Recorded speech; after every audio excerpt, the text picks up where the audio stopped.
ખેડૂત મિત્રો, આપણે જ્યારે આગળના મેં 39 મગફળીના વિડીયો મૂક્યા હતા તેમાં કે આપણે કઈ કઈ દવાઓ, પેસ્ટિસાઇડ ને રાસાયણિક ખાતર ને ડીએપી ને 046 0946 ને 0050 ને ફૂગનાશક દવાઓને આપણે એનું કીધું હતું કે એનું વિડીયોમાં મેં કીધું હતું કે આ દવાથી આ ફાયદો થાય. પણ હવે આવનારા સમયમાં ખેડૂત મિત્રો, આપણે જો આપણા બાળકોને ઝેર મુક્ત ખોરાક આપવો હોય તો આપણે ઓર્ગેનિક ફાર્મિંગ ઉપર પણ જવું પડશે, જેમાં આપણી સરકાર આપણે ખૂબ સપોર્ટ કરે છે કે ભાઈ પણ ઓર્ગેનિક ફાર્મિંગ હાલના સમયમાં ખેડૂતોને પરવડે એવું છે ન. એમાં બહુ પહેલાં 3 થી 5 વર્ષો સુધી બહુ સંઘર્ષ કે જે આપણે પ્રોડક્શન મળે એ પણ એટલું ઓછું મળે બરાબર, અને સંઘર્ષનો ટૂંકમાં એટલું આપણે સક્સેસ રેટ છે નહીં એમ ઓર્ગેનિક ફાર્મિંગ ઉપર. પણ જો આપણે આપણી ધરતીમાં કે જે આપણે બધું આપે છે કણમાંથી મણ કરે, આપણી ધરતીમાંથી જે આપણે અનાજ વાવીએ છીએ એમાંથી જો એને બચાવવી હોય તો આપણે આવનારા સમયમાં ઓર્ગેનિક ફાર્મિંગ કે જે કુદરતી રીતે ખેતી થાય એના ઉપર આપણે ભાર મૂકવો પડશે. અને જો ખેડૂતોની ચેન લાંબી હોય અને કઈ રીતના એ યાર્ડ સુધી કે એનો ભાવ નક્કી થાય એના પાકનો, તો એમાં ઘણો ખરો બેનિફિટ મળે એમ ઓર્ગેનિક ફાર્મિંગમાં.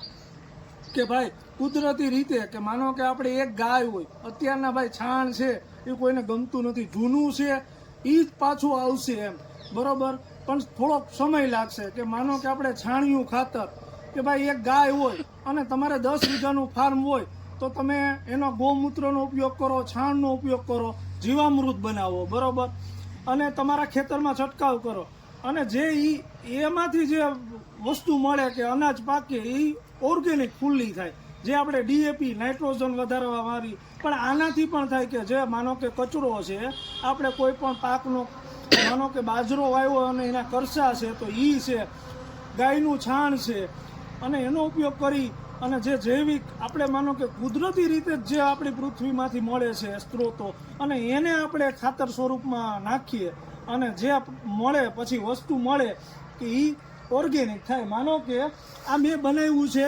જીવામૃત એમ, કે માનો કે આમાં આપણે 200 લીટરનું બેરલ છે અને આમાં મેં ગાયનું છાણ, ગોમૂત્ર, ગોળ, ચણાનો લોટ અને એ નાખ્યો તો એનું આ દ્રાવણ જીવામૃત તૈયાર થઈ ગયું બરાબર.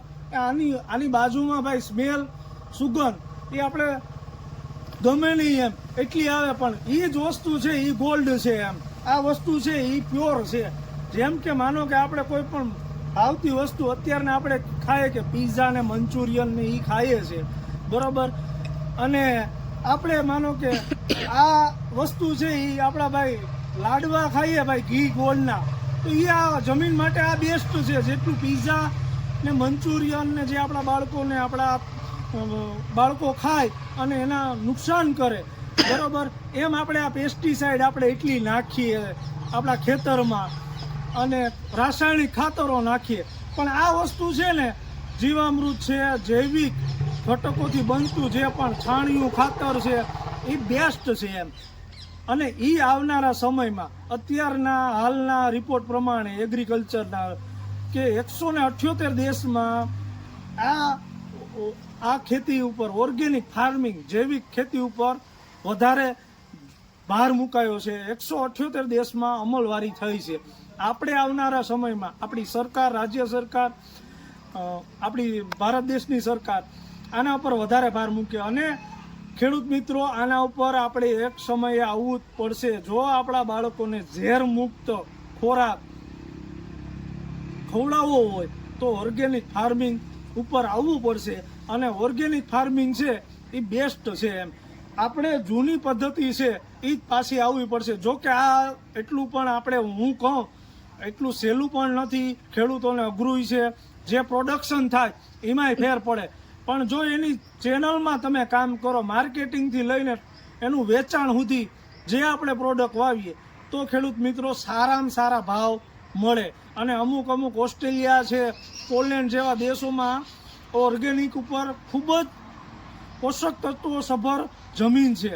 અને જો આપણી માતા કે આપણી ધરતી, આપણી જમીન, આપણી ખેતીને બચાવવી હશે ખેડૂત મિત્રો, તો ઓર્ગેનિક ફાર્મિંગ ઉપર વધારે જોર મૂકવું પડશે. અને આપણા બાળકોને કંઈ નહીં, આ નાનકડો જ આ છોડવો છે અત્યારના, હું તમને કહું કે આ રીંગણીનો છોડવો છે, અત્યારના ચોમાસાની સિઝન છે, આ કંઈ નહીં, આ દ્રાવણ જ્યારે અહીંયાથી હોય ને કંઈક વધ્યું હોય ને આમાં નાખ્યું હોય તો આનો આ ગ્રોથ છે. આ ચોમાસામાં માનો કે આ છે તો એનો પીરિયડ પૂરો થઈ ગયો, આ 2 વર્ષ ઉપરનો છોડ છે, પણ આમાં જે રીંગણા થાય એ 1 નંબર ઓર્ગેનિક જ થાય. અને આપણે જે વેચાતા પેસ્ટિસાઇડ વાળા ખાઈએ એમાં ને આમાં જમીન આસમાનનો ફેર છે, ટેસ્ટથી માંડીને બધાયમાં.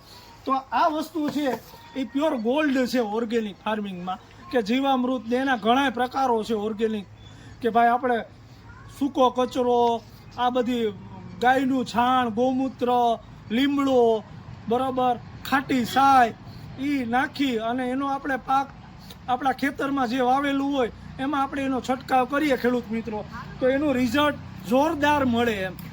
જય માતાજી. જો આ વિડીયો ગમ્યો હોય તો મારી ચેનલને લાઈક, સબસ્ક્રાઈબ અને શેર કરજો. જય માતાજી ખેડૂત મિત્રો.